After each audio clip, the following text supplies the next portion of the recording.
মেয়েদের জীবন বড়ই অদ্ভুত। একদিনের মধ্যে কিংবা বলতে পারো একটা রাতের মধ্যে জীবন যেন তোলপাড় হয়ে যায়, এদিক থেকে ওদিক হয়ে জীবনে আকাশ পাতাল পরিবর্তন চলে আসে।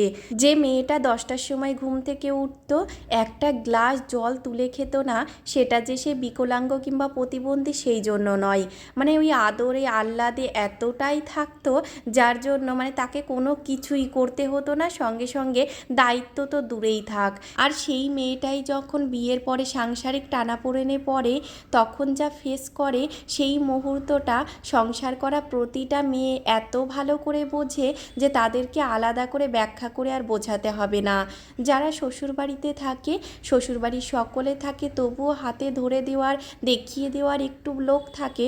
তবে আমার মতো যারা একা একদম বিয়ের পরপরই একা সংসার করা শুরু করে, তাদের ক্ষেত্রে সেই যুদ্ধটা যে কতটা কঠিন হয়, এখন হয়তো জিনিসটা খুবই সহজ হয়ে গেছে করতে করতে।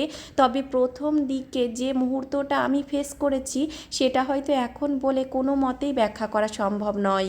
আর সেই মুহূর্তে না আছে বাপের বাড়ির কেউ, না আছে শ্বশুর বাড়ির কেউ, যেখানে একমাত্র সঙ্গ দিতে পারে তার হাজবেন্ড।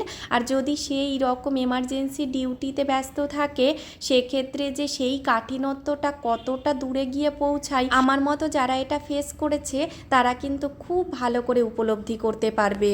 তবে হয়তো আমার ক্ষেত্রে সেই কাঠিন্যতা একটু হলেও সহজ ছিল, কারণ জীবনের অনেকটা সময় বাড়ি থেকে দূরে পড়াশোনার ক্ষেত্রে একা একাই থাকতে হয়েছে, যার জন্য সেই সময়টা আমি যেহেতু সেই কষ্টটা অতিক্রম করে এসেছি, সেই জন্য এখনকার মানে সাংসারিক জীবনের কষ্টটা আমার সেক্ষেত্রে অনেকটাই কম হয়েছে। মা বাবা সেইভাবে হাতে ধরে না করে শেখালেও অনেকটা একা একা থাকতে থাকতে শিখে গেছি, বলতে পারো ধাক্কা খেতে খেতে। জীবনের আগে হোক কিংবা পরে, ধাক্কা কিন্তু সকলকেই খেতে হবে। নতুন কিছু শুরু করাটা যে কোনো মতেই সহজ নয়, সেটা আমরা সকলেই জানি। আর সেই নতুনের কাঠিন্যতা সময়ের সঙ্গে সঙ্গে অভ্যাসে দাঁড়িয়ে যায় ঠিকই, তবে কাজ কিংবা দায়িত্ব কর্তব্য কিন্তু কোনো অংশে কম হয় না। আর সেই কাঠিন্যতা একদম সোনায় সোহাগা হয়ে যাবে। এদিকে বর পাশে নেই, আত্মীয় পরিজন বন্ধু বান্ধব কেউ পাশে নেই, সঙ্গে সঙ্গে নতুন শহর, সবটা বাজার ঘাট থেকে শুরু করে সাংসারিক সমস্ত দায়িত্ব তোমার কাঁধে, তার উপর নতুন মা হওয়া। এখনকার দিনে একটা বাচ্চাকে এইভাবে একা একা দেখাশোনা করা, সেটা কিন্তু কোনো অংশে একটা চ্যালেঞ্জের থেকে কম নয়।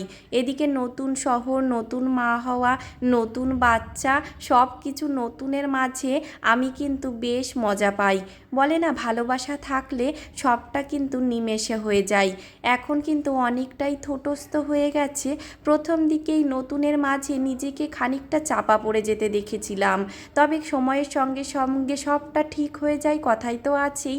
তবে এখন অনেকটা মানিয়ে নিয়েছি, আর অনেকটা নিজেকে গুছিয়েও ফেলেছি। যে জিনিসগুলো একটা সময় নিজেকে খুব ডিপ্রেসড করতো, এখন জীবনে সেই জিনিসটাতেই খুব মজা পেতে শিখেছি। সোনাইয়ের সঙ্গে সারাটা দিন কাটানো, সংসার নিয়ে ব্যস্ততা, নানান রকমের কাজের ব্যস্ততায় কখন যে দিনটা কেটে যায় নিজে বুঝতেই পারি না। ঘড়ির কাঁটায় এখন কিন্তু প্রায় রাত 12টা। সোনাইকে চালিয়ে দিয়েছিলাম টিভি, ও তো টিভি দেখছিল, যার জন্য একটু নিশ্চিন্তে কাজগুলো করতে পেরেছি। না হলে জানোই তো বাচ্চা নিয়ে আধ ঘন্টার কাজ কখন 1 ঘন্টা লেগে যায় বুঝতেই পারা যায় না। আর বর তো গেছে ডিউটিতে, মাসের অর্ধেকটা দিন তো বাড়িতেই থাকে না, এভাবে আমাকে একাই কাটাতে হয়। তবে প্রথম দিকে খারাপ লাগতো, এখন কিন্তু আর খারাপ লাগে না, অভ্যেস হয়ে গেছে। কথাই তো আছেই, মানুষ অভ্যেসেরই দাস। রাত্রেবেলায় আমাকে কিন্তু রোজই এত সমস্ত কাজ করে ঘুমোতে যেতে হয়। সোনাইয়ের সকালবেলায় স্কুল থাকে, এত সমস্ত কাজ করে ওকে স্কুলে পাঠাতে কিংবা স্কুলে নিয়ে যেতে আমার কিন্তু অনেকটা দেরি হয়ে যায়। যাই হোক, ছোট্ট একটা ব্লগ শেয়ার করলাম, কেমন লাগলো জানিও অবশ্যই।